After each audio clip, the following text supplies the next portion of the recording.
work in Teach for Malaysia, so I do strategy with them. And Teach for Malaysia is an NGO and we're focused on education in Malaysia.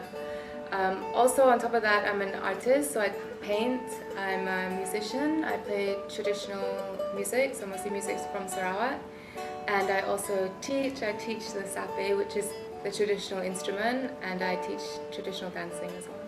When people ask about my work, like, to me it's not work, it's just life. So I take the work, I take like the work out of it, and it's just life, just living. And it's not a matter of, you know, doing what you're passionate about means that you can't earn a living or you can't sustain yourself. You can. It's just, it's still like really, really hard work, and it's still, you know, high stress, but it's good stress. I usually get up at about 7:30.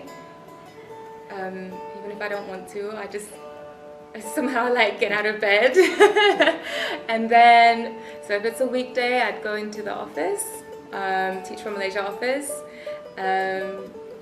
work with my wonderful team there, and then I come back, usually go to the gym on the way back from work, and then in the evenings I would do something artistic, so I'm either finishing a painting, I'm doing music, I'm jamming with my band, or I'm teaching, or working on like some art project. So when I left university, I came to work in KL with a management consulting firm, and I was doing projects which were, you know, focused on either project management or environmental management or change management. I guess like actually two of the projects actually really inspired me, and I think I got really, I really realized my passion from it. So one of it was working with creative industries, and that was about a year-long project. And the second one was working on an education project, and I think from there I realized like I really would rather be in the industry.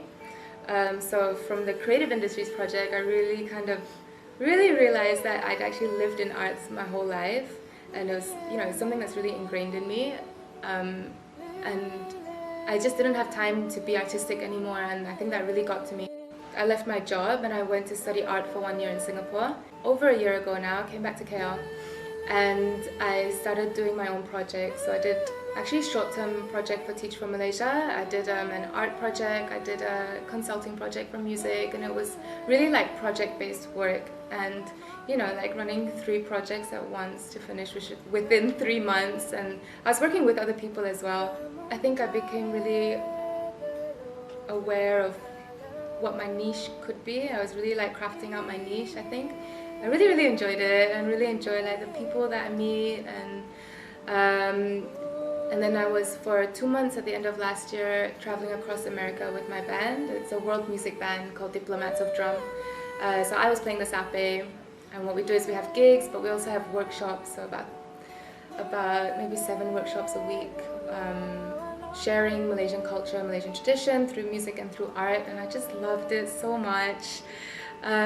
So yeah, it's really great now because I get to combine everything that I'm really passionate about. So it's like education, it's doing social impact, like positive social impact, positive environmental impact, and using art as well as a medium to communicate this. So I think it's really important for people to strike that work-life balance, and I don't think it's a difficult thing to do. I think there's just been a social construct. If you leave after 6 p.m, it's called a half day. Timelines are not realistic. I think they're for some reason brought a lot earlier, and therefore loads of people are working beyond capacity as well. There are so many people who have work-life balance. They're happy, they love what they do, and they're earning a living. You know, it really is possible. So, you know, you have the power and the choice to change something. So really identify what you love doing and go for it. Find a way to make it viable. You know, whatever you do, it's gonna be hard work. It's just, what is your time worth and what is the hard work worth? What's gonna motivate you? And then you will probably stop seeing it as work, like you'd really love doing it. That's what happened to me. Like I work 7 days a week from like morning to sleep, but for me it's not work at all. So my work does allow me to have time to spend with my family and my friends, and people who are important in my life. A lot of family and friends are involved in my work. because they're also passionate about it, and so sometimes it helps me to keep in touch with them more. Some of my work helps me to travel to Miri, and Miri is where a lot of my family is as well. So it's nice, and through my work as well, it actually helps me connect with a lot of aunties that I don't see, because I reach out to them to teach me how to dance or to teach me, cultural things. Yeah, so it's really integrated, and I think that's because I decided family and friends are also important to me, so I decided to somehow put that in the mix of my life.